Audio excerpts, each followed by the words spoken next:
നമസ്കാരം. ലാറ്റിൻ സഭ ഉൾപ്പെടെ അനേകം വ്യക്തിഗത സഭകളുടെ കൂട്ടായ്മയാണ് കത്തോലിക്ക സഭ. മഹാഭൂരിപക്ഷം വരുന്നത് ലാറ്റിൻ സഭയാണ് എങ്കിലും ബാക്കി വരുന്ന പൗരസ്ത്യ സഭകളും കത്തോലിക്ക സഭയുടെ ഭാഗമാണ്. ഈ പൗരസ്ത്യ സഭകളിൽ മിക്കതിനും സ്വതന്ത്ര അധികാരമുണ്ട്. ചിലതൊക്കെ വത്തിക്കാന്റെ നേരിട്ടുള്ള നിയന്ത്രണത്തിലാണ്. ലാറ്റിൻ സഭ കഴിഞ്ഞാൽ സഭകളിൽ രണ്ടാമത്തെ വലുതും ഏറ്റവും അധികം വിശ്വാസികളുള്ളതും വൈബ്രന്റ് ആയിട്ടുള്ളതുമായ സഭയാണ് സീറോ മലബാർ സഭ. കേരളത്തിലെ കാര്യമെടുത്താൽ ഏറ്റവും പാരമ്പര്യമുള്ള സഭകളിൽ ഒന്ന് സീറോ മലബാർ സഭയാണ്. മാർത്തോമാ ശ്ലീഹ കേരളത്തിലെത്തി നേരിട്ട് സ്ഥാപിച്ച സഭയാണ് എന്ന് സീറോ മലബാർ സഭ വിശ്വാസികൾ വിശ്വസിക്കുന്നു. സീറോ മലബാർ സഭയുടെ അതിർവരമ്പുകൾ ഇന്ന് കേരളത്തിലോ ഇന്ത്യയിലോ മാത്രം ഒതുങ്ങുന്ന ഒന്നല്ല. US-ലും കാനഡയിലും ഓസ്ട്രേലിയയിലുമൊക്കെയായി ഇന്ത്യക്ക് പുറത്തും വിശ്വാസികൾ സാന്നിധ്യം അറിയിക്കുന്നു. ഓസ്ട്രേലിയയിലെ സീറോ മലബാർ വിശ്വാസികൾക്കായുള്ള രൂപതയാണ് മെൽബൺ രൂപത. നമുക്കറിയാം, ഇപ്പോഴത്തെ രൂപത ബിഷപ്പ് മാർ ജോൺ പനന്തോട്ടത്തിൽ പിതാവാണ്. ഇത്തവണ ദുക്രാന തിരുനാളിനോടനുബന്ധിച്ച് ഓസ്ട്രേലിയയിൽ ബ്രിസ്ബണിലെ ക്യൂൻസ്ലാൻഡിൽ സെന്റ് തോമസ് ഫൊറോന പള്ളി അതിമനോഹരമായ ഒരു പ്രോഗ്രാം സംഘടിപ്പിച്ചു. അവർക്ക് വേണ്ടി ഈ പ്രോഗ്രാം ഒരുക്കിയതും അതിൻ്റെ എല്ലാ വശങ്ങളിൽ നിന്നും അതിനെ മനോഹരമാക്കിയതും ബഹുമാനപ്പെട്ട ഷാജി തുമ്പേച്ചിറയിൽ അച്ഛനായിരുന്നു. നമുക്കറിയാം, ജൂലൈ 3-നാണ് ആഗോള സീറോ മലബാർ സഭാ സമൂഹം ദുക്രാന തിരുനാളായി ആചരിക്കുന്നത്. സഭാദിനമായിട്ടാണ് അന്നേ ദിവസം ആചരിക്കപ്പെടുന്നത്. ഇവർ ഈ പ്രോഗ്രാം സംഘടിപ്പിച്ചത് ജൂലൈ 3 കഴിഞ്ഞ് വന്ന ശനിയാഴ്ചയായിരുന്നു. ഏതാണ്ട് 1000-നടുത്ത് ഇടവകക്കാരുണ്ട് ഇവിടെ. 2500-ൽ പരം ആളുകളാണ് പ്രോഗ്രാം കാണാൻ തടിച്ചുകൂടിയത്. ഒരു മുതിർന്ന വ്യക്തി കൊച്ചുകുട്ടിയോട് സീറോ മലബാർ സഭയുടെ പാരമ്പര്യവും കൈമാറി കിട്ടിയ വിശ്വാസ പൈതൃകവും പറഞ്ഞ് മനസ്സിലാക്കി കൊടുക്കുന്ന രീതിയിലാണ് ഇത് അവതരിപ്പിച്ചിരിക്കുന്നത്. കുട്ടികൾക്കും മുതിർന്നവർക്കും ഒരുപോലെ മനസ്സിലാകുന്ന രീതിയിലായിരുന്നു പ്രോഗ്രാമിൻ്റെ ശൈലി. ഇതിൻ്റെ കോൺസെപ്റ്റും സ്ക്രിപ്റ്റും ഇതിലെ ഗാനങ്ങളും അടക്കമുള്ള മറ്റെല്ലാ ക്രിയേഷൻസും നിർവഹിച്ച ബഹുമാനപ്പെട്ട ഷാജി അച്ഛൻ്റെ വാക്കുകളിലേക്ക്. ശരിക്കും ഓസ്ട്രേലിയയിലെ സീറോ മലബാർ സഭ നമ്മളെ അതിശയിപ്പിച്ച് കളഞ്ഞു. നമ്മുടെ ഒരു നാട്ടിൽ ഒരു ബൈബിൾ ഷോയൊക്കെ ചെയ്തെടുക്കാൻ എന്തൊരു പാടാണ്, എന്ത് പെയിൻഫുള്ളാണ്. പക്ഷേ വളരെ കൊതിയോടെ സമർപ്പിതരായ കുറേ ചെറുപ്പക്കാരും അപ്പന്മാരും അമ്മമാരും എല്ലാം ചേർന്ന് ഒരു മഹാവിസ്മയമാണ് ഓസ്ട്രേലിയയിൽ ബ്രിസ്ബനിൽ സൃഷ്ടിച്ചെടുത്തത്. ഇവിടെ വികാരിച്ചനോട് ചേർന്ന് എൻ്റെ പ്രിയപ്പെട്ട സഹോദരൻ ഷൈജനും ടോമും മറ്റെല്ലാ സഹോദരങ്ങളും സൺഡേ സ്കൂൾ അധ്യാപകരും കുഞ്ഞുങ്ങളും ഒരു 100 പേരാണ് വേദിയിലൂടെ കടന്നുപോയത്. നമ്മുടെയൊക്കെ നാട്ടിൽ ബൈബിൾ പ്രഘോഷിക്കാൻ നാം എടുക്കുന്ന ഒരു പക്ഷേ വേദനയ്ക്കും ശ്രമങ്ങൾക്കൊക്കെ അപ്പുറം അത്യാവശ്യം സമൃദ്ധിയുടെയൊക്കെ നടുവിൽ നിൽക്കുമ്പോഴും ആർജവത്തോടെ അധ്വാനിക്കാനും രംഗപടം സൃഷ്ടിക്കാനും അഭിനയിച്ച് ഫലിപ്പിക്കാനും മേക്കപ്പിൻ്റെയും അഭിനയത്തിൻ്റെയൊക്കെ കൃത്യത സൂക്ഷിക്കാനും രംഗത്തത് മനോഹരമായി അവതരിപ്പിച്ച് പൂർത്തീകരിക്കാനും ഓസ്ട്രേലിയൻ മലയാളികൾക്ക് കഴിഞ്ഞത് ഭാഗ്യമാണ്, അത്ഭുതമാണ്.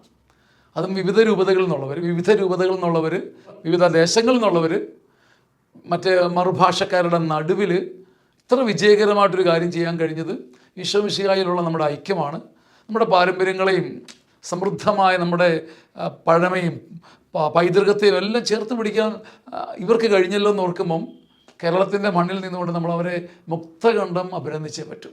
ശരിക്കും ഞാനൊരു സ്ക്രിപ്റ്റ് എഴുതി ഇവിടുന്ന് സഹായിച്ച് ഞാനും സഹോദരങ്ങൾ സഹായിച്ചു കൊടുത്തെങ്കിലും മുഴുവൻ കണ്ണുനീരും വിയർപ്പും മറുനാടൻ മലയാളികൾ ചെയ്തത് ഭാഗ്യമാണ്, സഭയ്ക്ക് അനുഗ്രഹമാണ്. ഇതിൻ്റെ സംഘാടകരും പ്രധാന നേതൃത്വങ്ങളും അവർ ഒരുപാട് അഭിനന്ദനങ്ങൾ അർഹിക്കുന്നു.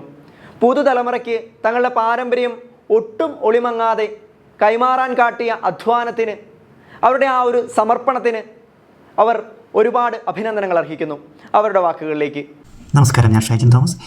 ഇത്തവണ Saint Thomas Brisbane south parish തിരുനാളുകൾക്ക് ഒരുങ്ങിയപ്പോൾ അവിടുത്തെ കമ്മിറ്റി അച്ഛന്മാരും എല്ലാവരോട് ചേർന്ന് അതിനുള്ള തീരുമാനങ്ങൾക്ക് വേണ്ടി ഇരുന്നപ്പോൾ ഒരു പ്രത്യേക നിർദ്ദേശം കമ്മിറ്റിക്കാരുടെ ഭാഗത്തു നിന്നുണ്ടായി.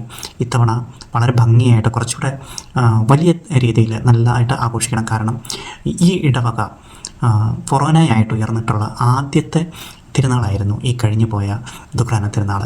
അപ്പോൾ അതുകൊണ്ട് തന്നെ നമുക്ക് കുറച്ചുകൂടി നല്ലൊരു ആരും കാണാത്ത രീതിയിലുള്ളൊരു നല്ല ഒരു പുതിയ എന്തെങ്കിലും പുതുമയോടുകൂടി അവതരിപ്പിക്കണം എന്ന ഒരു നിർദ്ദേശം ഉണ്ടായി. അതുപ്രകാരം കമ്മിറ്റിയിൽ നിന്നും ഞങ്ങളെ കോൺടാക്റ്റ് ചെയ്യുകയും നേരത്തെ ഷാജിയച്ചനുമായിട്ട് ഞങ്ങളിവിടെ ഒരു ലൈറ്റ് ആൻഡ് സൗണ്ട് ഷോ ചെയ്തിട്ടുള്ള ആ ഒരു എക്സ്പീരിയൻസ് വെച്ച് ഞങ്ങൾ ഷാജിയച്ചനെ കോൺടാക്റ്റ് ചെയ്യുകയും ഷാജിയച്ചൻ അത് വളരെ താല്പര്യപൂർവ്വം സ്നേഹപൂർവ്വം അത് ഏറ്റെടുക്കുകയും ചെയ്തു. വളരെ നല്ലൊരു കഥയും നമ്മൾ ഇന്നുവരെ കാണാത്ത സെയിൻറ്റ് തോമസിൻ്റെ ജീവിതത്തിൽ നിന്നുള്ള കുറച്ച് ഏടുകളെല്ലാം കൂടെ കൂട്ടിയിണക്കി അച്ഛനൊരു കവിത പോലെ അത് ഞങ്ങൾക്ക് തയ്യാറാക്കി തന്നു.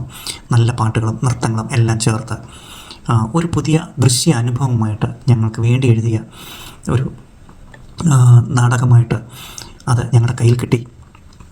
35ഓളം കലാകാരന്മാരെ ചേർത്ത് നിർത്തി അത് വേദിയിൽ ഞങ്ങൾ അവതരിപ്പിച്ചു.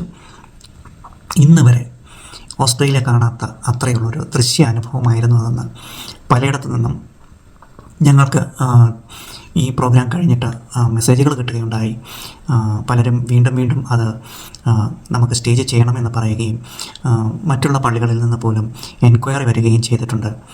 ഇതിൻ്റെ പിന്നിൽ പ്രവർത്തിച്ച എല്ലാവർക്കും, പ്രത്യേകിച്ച് ഷാജിയച്ചനും സുനിലിനും, അതുപോലെ തന്നെ സ്റ്റുഡിയോയിലെ video editing, audio editing, dance, ഇതിനുവേണ്ടിയൊക്കെ നാട്ടിൽ പ്രവർത്തിച്ച എല്ലാവർക്കും ഞങ്ങളുടെ എല്ലാവരുടെയും പേരിൽ നന്ദി പറയുന്നു.